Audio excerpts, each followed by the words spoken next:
nek ana sepisan aja nganti lali. Kagungake rasa pujo puji syukur kang jero. Mangkul bani Gusti ing ingkang jagat Gusti Allah Subhanahu wa taala nggih. Pun semarang bagi berkah lipat sempat sehat selamat. Saengga aku kawan kowe kabeh para dadak agung. Wijolaras Indonesia iki wijol kahanan Jawa Tengah ya. Iso ngabyanto sowan ana ing wewengkon Desa Prajekan, ana ing Kecamatan Sukorejo ing Ponorogo Jawa Timur. Oh, ora ya. Pokoke tanpa berkah nikmat sempat sehat selamat. Saking awake dhewe iso ngabyanto sowan sempat tegese apa sing dadi kersane para panitia, para warga masyarakat sing disepuhi kelawan panjenengane Bapak Kepala Desa ana ing Prajekan tangga sing dikersane panjenengane Bapak Timbul SAP minangka dadi sosok agung pemayung ing Desa Prajekan. Awake dhewe longgar, awake dhewe solo pekasane bengi iki awake dhewe ngabyanto sowan dua tangga menjadi pilihan dening panjenengane bapak-bapak panitia utamane Kepala Desa. Oh, ngono. Nek belaku Pak Lurah iki nek pokoke ora tanggal 1 ya tanggal 8 no. Oh, ngono ya. Lah awake dhewe longgar tanggal 1 ing bengi iki awake dhewe iso ngabyanto sowan ya ngono tanggal 8 kosong ora. Tanggal 8 lah bar didhawuhi didhirike karo panjenengane Pak Timbul SAP. Aku entuk telepon saka Maguran Kecamatan Sambit Ponorogo. Oh, ngono. Alhamdulillah rembug dadi lah insyaallah tanggal 8 ing wulan Mei awake dhewe sowan ning Desa Maguran Kecamatan Sambit ing Kabupaten Ponorogo. Oh iya. Yang Ponorogo meneh heeh. Iya. Iki jenenge ning Majempat sehat. Alhamdulillah dia awake dhewe diparingi kesehatan sehingga iso secara maksimal anggone menghibur kabeh warga masyarakat sing haus hiburan taman ning Prajekan jalan wis suwe iki ora nek wayang to. Oh, ngono ya.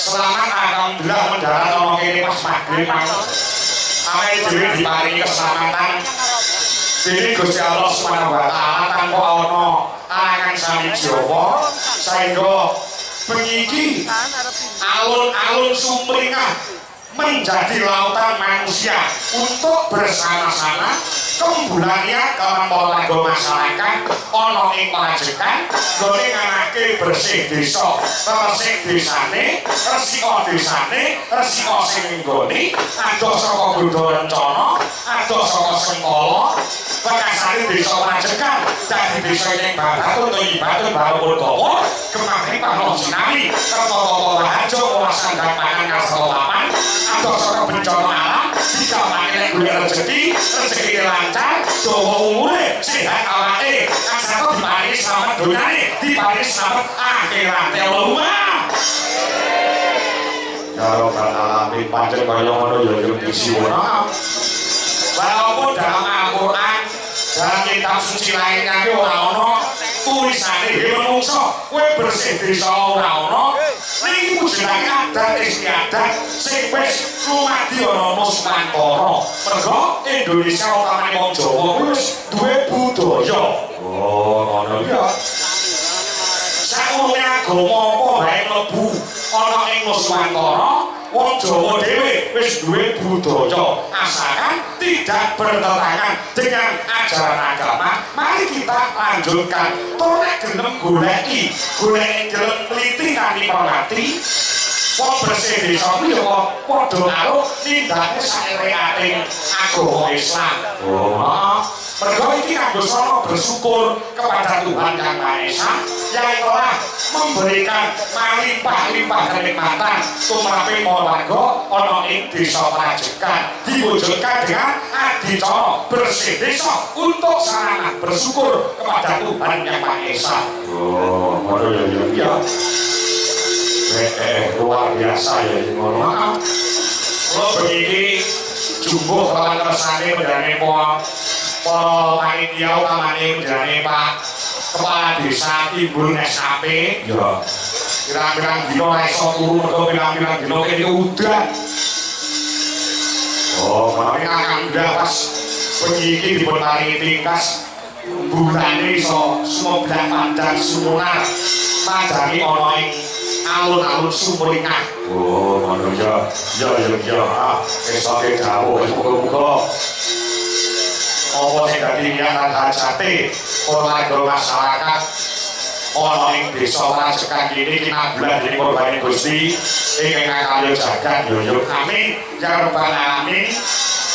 Prajekan saya manunggal, prajekan saya bersatu ya gotong royong menjaluk silaturahmi. Kene iki ora ana cerah, ora ana bubrah, ora ana bubrahe perseduluran. Wis rukun, wis guyub dipertahankan ya perlu di semangat utawa ditingkatkan. Oh, nah, manggale kepala desa, kawan perangkat desa, uga lembaga desa. Ya. Lan di seguyub kawan warga masyarakat, para karang taruna, karang taruni dari siji bisa mewujudkan desa Rajekan yang selalu gondeli persatuan kesatuan iki sing perlu dicontoh, iki sing perlu dicontoh lorane ora muka babagan kerukunan, babagan persatuan kesatuan oleh Rajekan iki kena dicontoh, kena ditulodo guyub rukune para warga masyarakat lan perangkat desa hebate kaya ngene kula kanca-kanca pemenang buat desa Rajekan. Jangan ya, dasare kaluar piyambak yo seping pamrih lan gawe ora pangkate desa lembaga desa yo mendukung apa sing dadi perintah program-program saka jenenge Bapak Kepala Desa yo. Ora yo akeh iki lho aku ngerti. Perkara apa? Sing duwe alun-alun biasanya kabupaten. Orang kota ini duwe alun-alun. Nah ini desa Rajekan.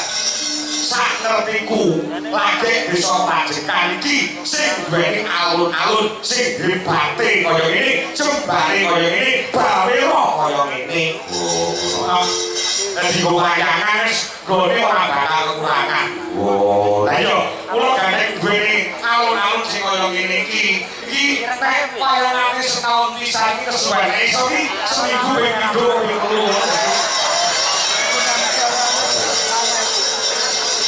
Lapangane kaya ngono. Oh iya. Alun-alun lho yo. Alun-alun.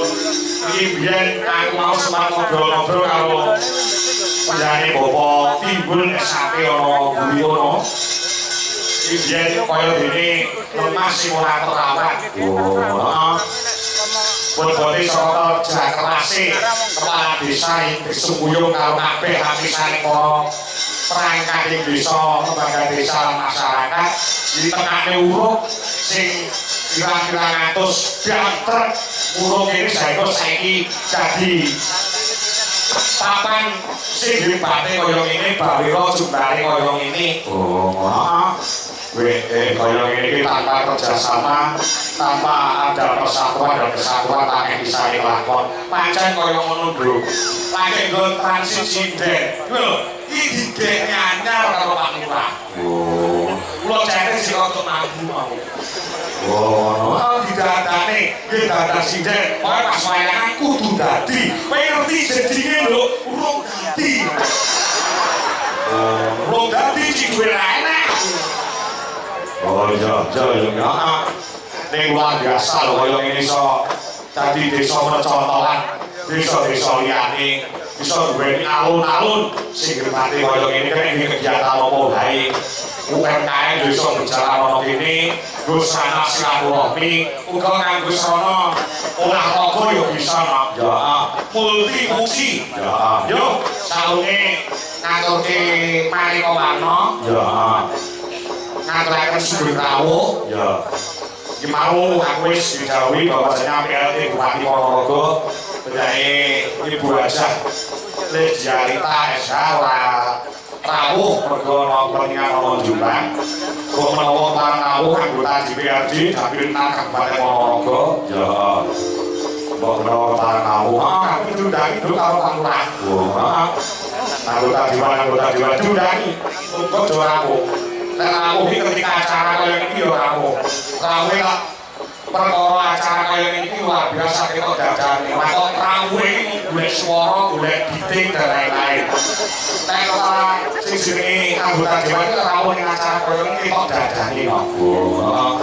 Nek golek giting diwangi awan bengi moro barang bicara kaya ngene diundang orang-orang yo dadake cokol mangsa dadi rasanan yo. Para Wicam Sukoharjo ya, uga para desa Sekretariat Sukoharjo ya, Sekretaris Desa Sepakat Sukoharjo ya, kepala desa yang jelas tuan rumah ya, perangkat desa, ketua ATP PKK Desa Pajekan, ketua BPD, ketua LPMD lembaga-lembaga desa Pajekan, ketua RT se-desa Pajekan sedoyo warga masyarakat ana ing Desa Pajekan. Sampai tengah-tengahipun ini namun saking desa Pajekan ya Pak. Yang saking desa Jombang itu desa Jombang itu orang isi itu sampai aku kamu ada pilih ini jalur ditanggapi mau Pajekan dari ya Jombang berlain apa tanggal 8 nek Madura sambil terus bulan apa nek Ponorogo nek ya sebab dua nek Ponorogo ki perkara pecinta wayang wis ora kena diragukan. Sinom lho, aku mau sore karo nunggoni apa sinden do dandan yang oleh lagu. Sinom saya persembahkan untuk Desa Pajekan. Oh, maaf. Ya begini acaranya apa? Acaranya apa? Tertuang dalam sebuah tembang sinom dan mugawi dewi yo yo mas sing suaranya lantang aku jaluk suaranya kabeh lantang kabeh wiro suara ini kepentingan dewi-dewi iya adalah konco-konco yogo komplit yogo Wijo Laras Indonesia full time begini mana ya full time yogo ini Pak Kako orangnya sing kuwek lho kok ini nom-nom. Kok kuwek sithik tak pateni dadi kok nom-nom kabeh. Ya. Waranggone yo ono 7. Oh ngono. Untuk itu kan. Ya, ya Mas Bowo. Ya, suara nyuwun suarane Mas Bowo sing cetha lelagon sinom tak aturke kangge para warga masyarakat. Ya. Bersih desa ing Pajekan. Oh, ayo Mas, yo. Bersih desa ing Pajekan.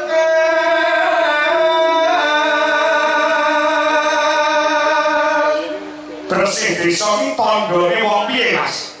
Syukur ning kanggo suci.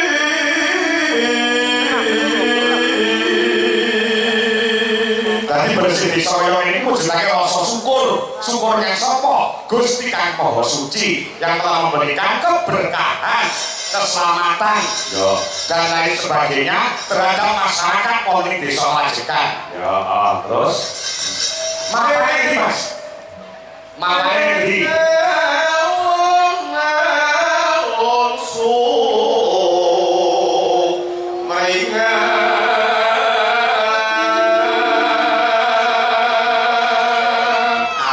sumringah ya luar biasa alun-alun ini kok arep setok alun-alun sumringah wah iya ngono kok salam pisane ora iki piye kaya alun-alun ya sobat nah ya sadoyo wos anyawiji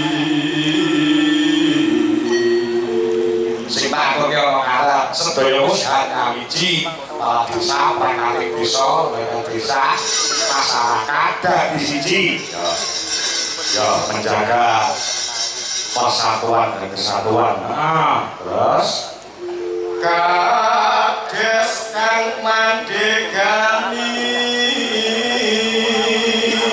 bagaimanapun kades sing mimpin utawa sing mandegani jenenge lurahe jenenge kades sapa Mas? Pak Timboyo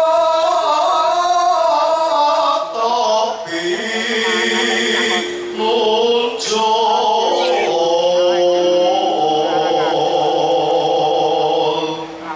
muncul orang mungkin dipilih dari para desa oleh prajekan. Oh, kono 2019 ngastok para desa ya, Purna jabatan 2027 sing wis apik iki ayo ditutupi lanjutkan Pak Tibul. Oh, ya. Genyo mrangoto desa wis terbukti dene nata desa. Terus memuji nolan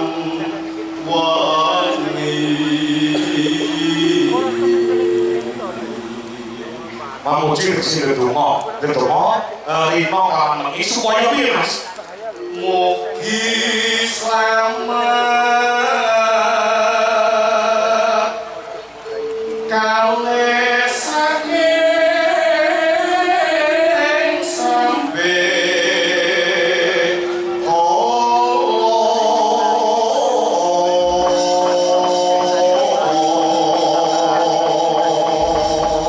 sebuah karya lagu iki regane larang kok. Apa ya? Mau bengi ana ing Rawasari gubuk grobokan Purwodadi iki acarane padha bersih desa ya tak kene lagu ngene iki. Oh, lurahe ora sebut jenenge ngono. Saking senenge lurahe Purwodadi mau bengi tak kene lagu iki munggah iki nyawer aku 1 juta kuwi ning Purwodadi ning kene mbok. Purwodadi ini yo adok.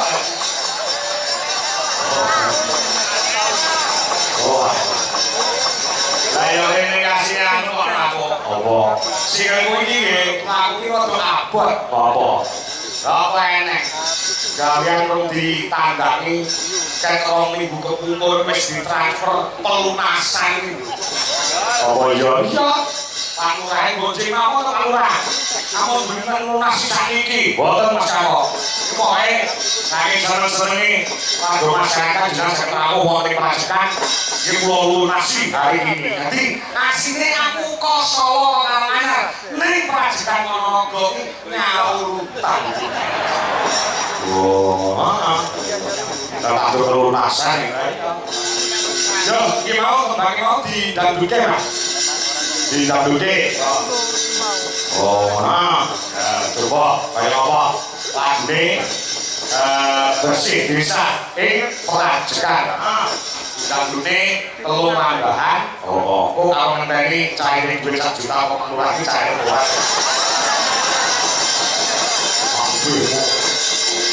Ora, ayo pirang-pirang kok. Padha buka sarap, padha.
Sumbang Suruh sebuah karya lagu untuk masyarakat Perasikan ya wis katur ya ora mudeng kersane Pak Lurah njaluk lakon Begawan Sabdowo ya sebenarnya bisa dilakoni nah apa saune Mas Andi BB yang orang nampilke anakku wedok sik lho oh ya support musik siap ya sapa Genduk Lintang Kairo iya sapa Kediri sing lagi naik daun oh support musik ya